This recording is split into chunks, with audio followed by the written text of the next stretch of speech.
You trusted someone. You gave them access to your time, your plans, your weak points. And the moment it stopped benefiting them, they were gone. Or worse, they turned on you. And you keep asking the same question. How didn't I see it coming? Here's the uncomfortable truth. You probably did see it. You just didn't want to believe what you were looking at. 500 years ago, a man got exiled, tortured, and stripped of everything for trusting the wrong people. And he wrote down exactly why it happens. Every time. That man was Niccolò Machiavelli, Florence, early 1500s. He wasn't a philosopher sitting in a quiet room theorizing about virtue. He was a diplomat, a guy who spent years in rooms with kings, popes, and mercenary generals, watching how power actually moved. Then the political tide turned, he lost his position, got imprisoned, and was tortured on suspicion of conspiracy. He was innocent. And when he was released, broke and irrelevant, he sat down and wrote The Prince. Not a fantasy about how leaders should behave, but a field report on how people actually behave, especially when loyalty is on the line. Later, in a longer, more reflective work called The Discourses, he went even deeper into one specific subject, betrayal. Why it happens, who does it, and how to see it before it costs you everything. What he found wasn't cynicism for its own sake. It was a warning, and it holds up disturbingly well outside the walls of a 16th century palace. The argument, main body. Machiavelli didn't believe people are betrayed randomly. He believed betrayal follows patterns, and once you know the patterns, you can see them building before the damage is done. He pointed to 3. The first sign is this. People's loyalty is tied to your usefulness, not to your character. Machiavelli was blunt about human nature. He said that, in general, people are self-interested, changeable, and quick to protect themselves before they protect you. Not because they're monsters, because that's what most people do under pressure.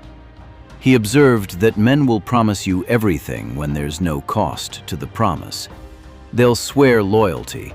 They'll tell you they've got your back. They'll mean it in the moment.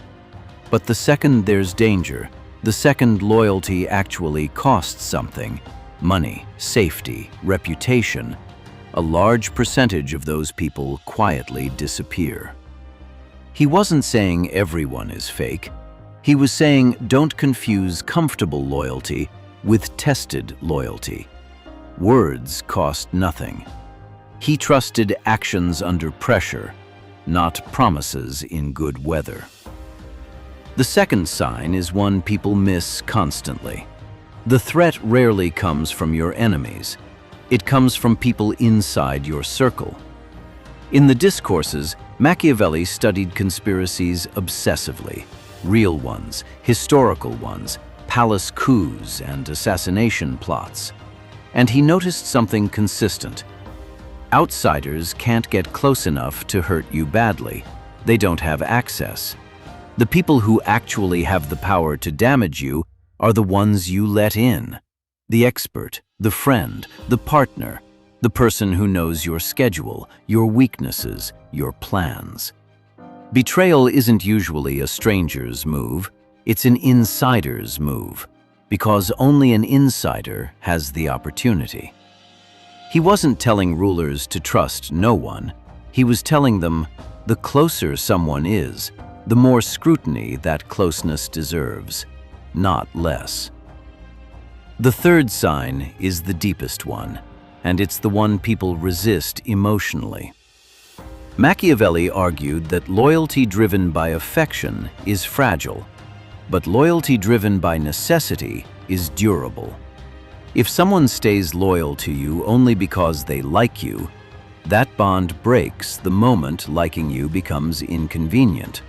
But if someone's interests are structurally tied to yours, if betraying you would genuinely cost them something real, that loyalty holds, because it isn't about feelings anymore, it's about self-interest lining up with staying faithful. He wasn't saying feelings are worthless. He was saying don't build your trust architecture on them. Feelings shift. Incentives are more honest. Now, bring this out of Renaissance Florence and into your actual life. Sign 1. Loyalty tied to usefulness, not character, shows up every time a friend is only around when things are going well for you. Promoted, doing well financially, socially useful to be near, they're there.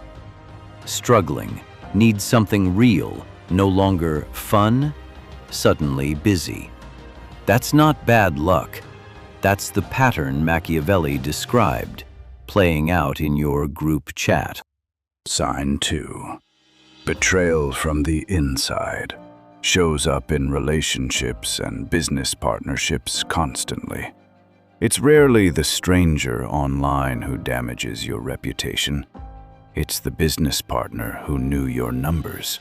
It's the partner who knew exactly what would hurt you most, because you told them.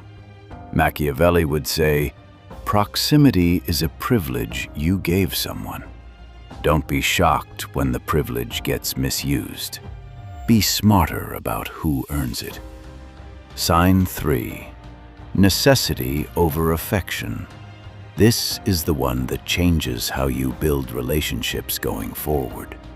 Stop asking, does this person like me? That's the wrong question. Ask, what happens to this person if they betray me? What do they lose?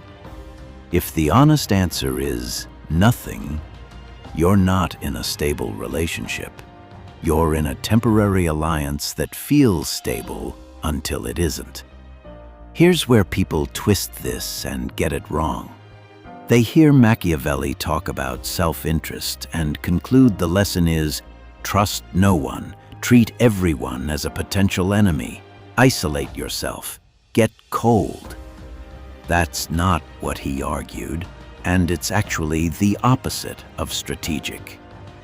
Machiavelli valued strong, loyal alliances. He just believed they had to be built deliberately, not assumed.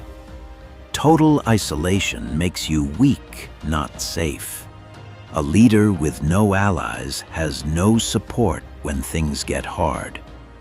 The lesson isn't trust nobody, it's trust deliberately. Notice who's shown up when it cost them something. Notice who has real skin in the game with you. Build your closest circle around people who fit those two signs, not around whoever happens to be charming in the moment. So here's the line to remember. Loyalty that only shows up in good weather was never loyalty. It was convenience wearing loyalty's face. If this way of thinking is useful to you, stick around. This channel is built on ideas like this, and I'd rather earn your subscription than ask for it. See you in the next one.